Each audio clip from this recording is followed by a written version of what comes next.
Welcome to Be Your Captain.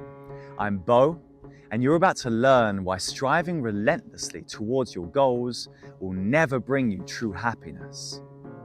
When we move as if we're on a mission, we can be extremely productive. We may even reach what pioneering psychologist Mihaly Csikszentmihalyi describes as flow, the optimal state of performance.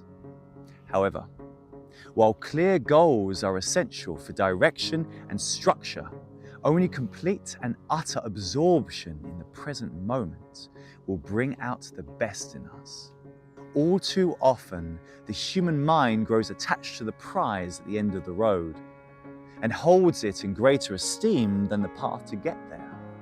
Deep inside of us, we begin to crave our desires to come to fruition.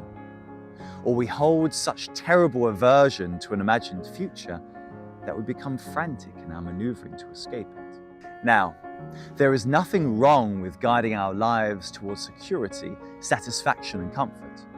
But if we follow Aristotle's maxim that we are what we repeatedly do, then by allowing our actions to be motivated by desire and fear, we train ourselves to be a desirous and fearful people.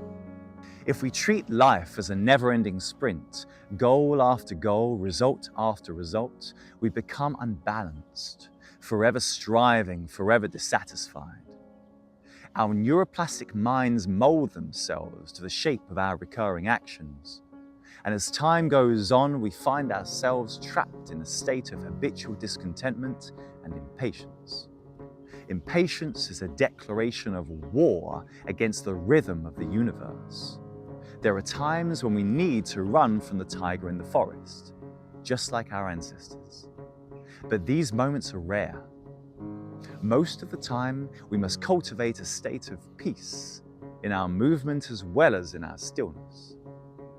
A life well lived is not one optimized for maximum accumulation by year 90. It doesn't matter the flavor of your accumulation, be it wealth, objects, power, status, money, legacy, memories, experiences. If we center our lives around chasing such stuff, we sculpt ourselves into the undesirable spiritual physique of insomniac stuff chasers. Though it might be uncomfortable to admit, this is the state in which most of our society finds itself. We are disconnected from the simple enjoyment of the moment, from standing still and truly knowing our place in this universe, from experiencing the great story unfold from our own unique perspective, and becoming silent enough to listen to the waves of life as they unfurl upon the sand. Cultivating connection with the universe, both within and without, this is a life well lived. But such cultivation is simply impossible without our willingness to treat each moment as a taste to be savored, regardless bitter or sweet.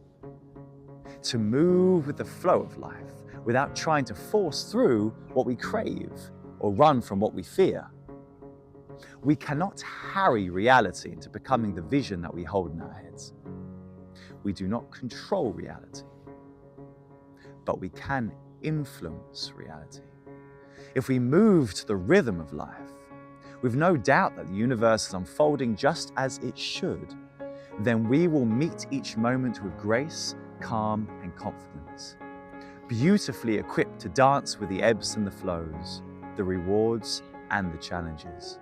We feel the fulfillment of being on our own path, with peace in our hearts no matter what life brings. If you find yourself out of sync and off balance, self-reflective journaling can really help to understand what's going on inside of you. I created the Captain's Log 4 years ago, and I use it to this day. I'm giving it away for free, so right now you can click the link below and give it a try. This is Be Your Captain, and I'll see you next time.